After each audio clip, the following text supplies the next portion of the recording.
bertemu kembali dalam channel Cikgu Ong. So, pada hari ini Cikgu akan berkongsi dengan anda bagi sains tingkatan 1, bab 8 cahaya dan optik dengan subtopik 8.1 penggunaan cermin. Okey, dalam video ni kita akan belajar imej sahih dan imej maya, cermin sata, cermin cekung dan cermin cembung.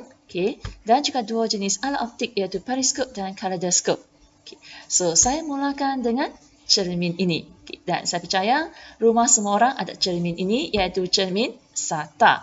So biasanya kita berdiri depan cermin untuk cermin diri kan. So yang berdiri di depan cermin ini dikenali sebagai objek. So yang terbentuk dalam cermin ialah imej. So apakah jenis imej yang terhasil?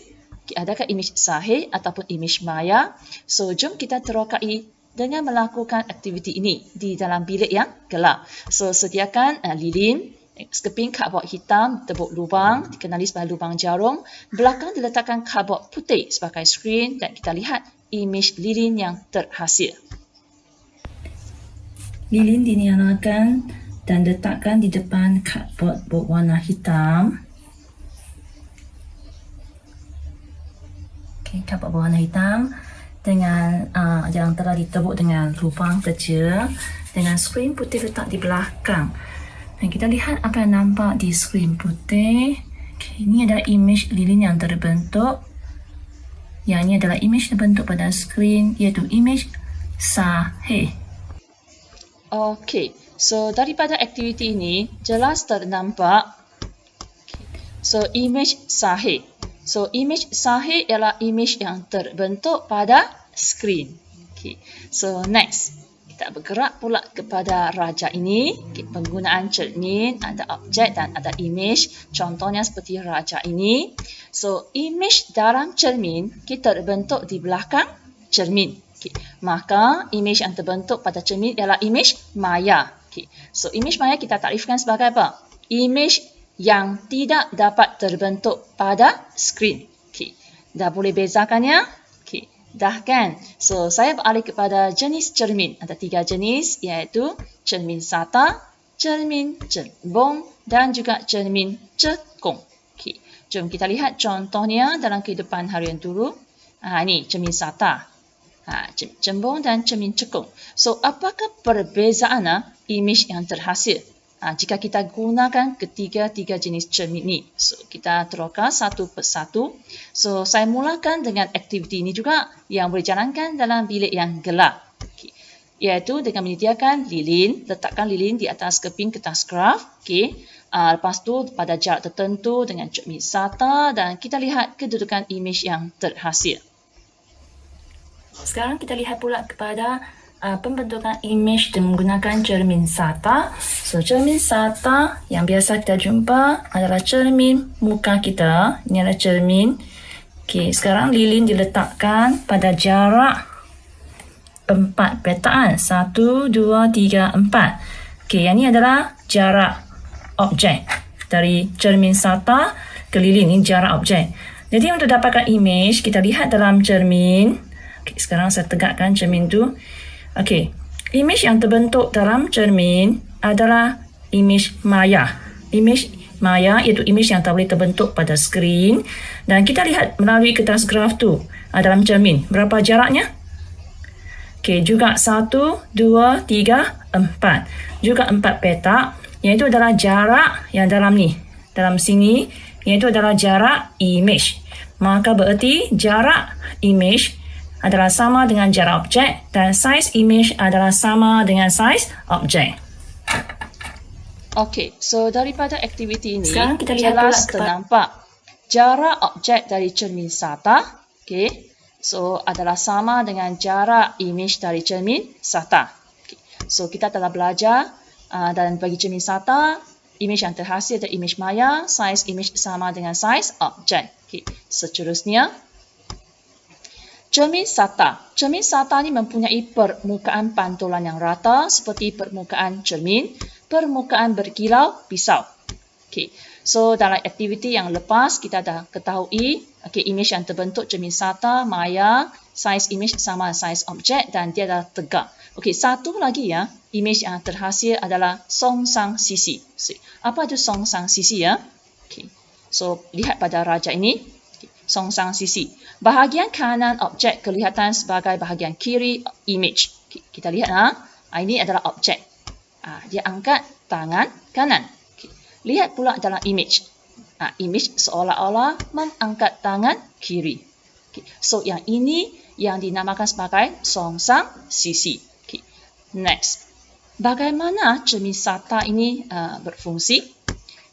Cermin SATA ini sebenarnya mengaplikasikan konsep pantulan cahaya, di mana sinar cahaya yang terpancar di atas cermin akan dipantulkan. So, sedikit tips untuk anda. So, untuk melihat diri anda di cermin dari kepala hingga kaki, so anda memerlukan cermin yang setinggi, sekurang-kurangnya separuh daripada anda. So, selesai untuk cermin SATA, sekarang kita lihat pula cermin cembung. Cermin cembung ini mempunyai permukaan pantulan yang melengkung keluar, seperti permukaan belakang sudu. Sekarang saya letakkan satu marker di depan permukaan belakang sudu. Kita lihat image yang terhasil. So, image yang terhasil adalah image maya, adalah tegak, dan imejnya lebih kecil. Nampak kan? Imejnya lebih kecil. So, kita lihat pada raja ini, di mana orang ini gunakan cermin cembung. So, jelas ternampak imej yang terhasil dan cermin itu adalah lebih kecil. Next, cermin cekung. Cermin cekung mempunyai permukaan pantulan yang melengkung ke dalam. Seperti permukaan depan sudu. Sekarang saya letakkan marker pen tu di depan permukaan depan sudut. So, ciri-ciri imej yang terhasil adalah imej maya, tegak dan imejnya lebih besar. Dengan syarat yang ini mesti letak dekat. Ini tidak sentuh, dia cuma dekat sahaja.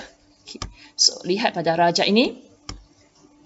Ini penggunaan cermin cekung. So, nampak tak? Imej tu lebih besar. So, sekarang saya teruskan dengan aplikasi cermin SATA, cermin cekung dan cermin cembung dalam kehidupan. Apakah kegunaannya? Saya mulakan dengan cermin SATA. So, yang pertama, cermin SATA ini membantu penari untuk membetulkan pergerakannya. Cermin SATA menjadikan ruang bilik kelihatan luas. Next.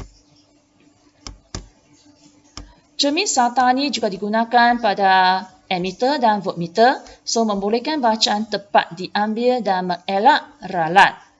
So, kalau kita pergi ke kedai gunting rambut, yang itu juga gunakan cermin SATA.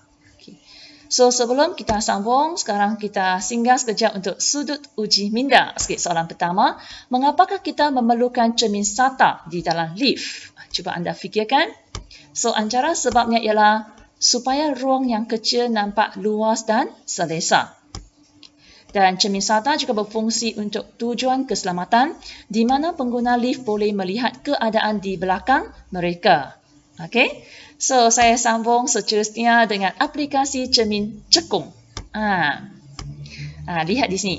Yang ini ialah cermin solek. Berfungsi untuk membesarkan imej bagi memudahkan solekan. So, yang ini pula ialah cermin pergigian. So, membolehkan doktor gigi melihat gigi pesakit supaya imej yang terhasil kelihatan lebih besar dan dekat. Seterusnya, untuk penggunaan cermin cekung juga digunakan pada lampu sulur dan juga pada lampu depan kereta. Yang ini berfungsi untuk menambahkan kecerahan cahaya. Seterusnya kita akan lihat aplikasi cermin cembung. So, yang pertama, cermin cembung ni dipasang di setiap sudut pasaraya. Bertujuan untuk mengelakkan kecurian. Cermin cembung juga diletakkan di selekor berbahaya jalan untuk mengelakkan kemalangan atau untuk membantu individu memantau keselamatan diri. Seperti raja ini selekor bahaya kan? So, maka diletakkan cermin cembung. Dan yang ini untuk basikal. Tak boleh nampakkan objek belakang. So, juga boleh dipasangkan cermin cembung untuk melihat keadaan di belakang. Selain basikal, cermin cembung ini juga digunakan pada cermin sisi. So, objek akan kelihatan lebih dekat daripada jarak sebenar.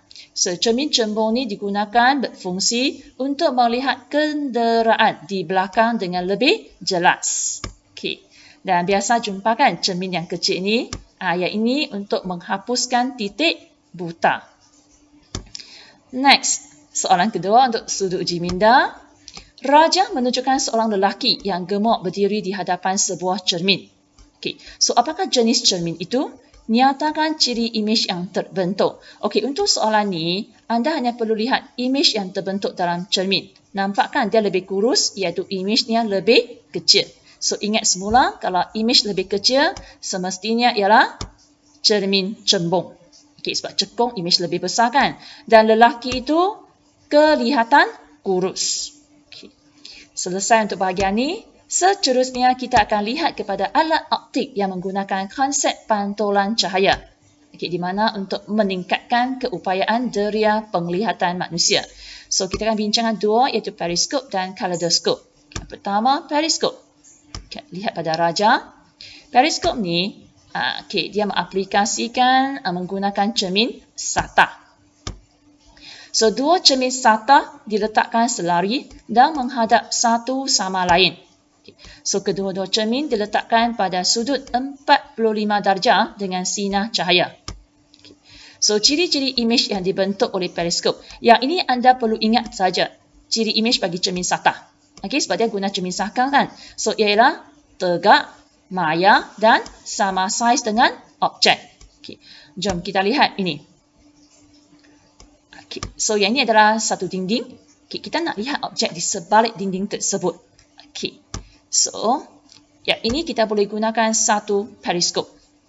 Dalam tu terbentuk kan dua keping cermin SATA sudut 45 darjah. Okay. So, di mana sinar cahaya dari objek jauh akan menuju ke permukaan cermin pertama pada sudut 45 darjah. So, kemudian sinar itu dipantulkan pada cermin kedua pada sudut yang sama. Dan cermin kedua pula akan memantulkan sinar cahaya ke mata pemerhati. So, pemerhati bolehlah nampak burung di sebalik dinding itu. Okay. So, saya ringkaskan aplikasinya seperti ini. Okay, ada dua kan. So, pertama, periskop digunakan dalam kapal selam untuk memerhatikan objek di atas permukaan laut. Dan yang kedua digunakan untuk memerhatikan objek di sebalik tembok. Okey. Next ialah kaleidoskop. Yang ni kaleidoskop. Kaleidoskop ini ialah alat mainan dibuat dengan cermin SATA di mana menggunakan 3 kad cermin. So, imej objek ini berkali-kali mengalami pantulan. Okay. So, jumlah imej kelihatan lebih banyak daripada jumlah objek. So, maka pola-pola diperoleh. Dan jika anda kreatif, pelbagai pola yang mengagumkan dapat dihasilkan. Anda boleh cuba. Okey, so sekarang di penghujung video ni, kita akhiri dengan satu soalan sudut uji minda.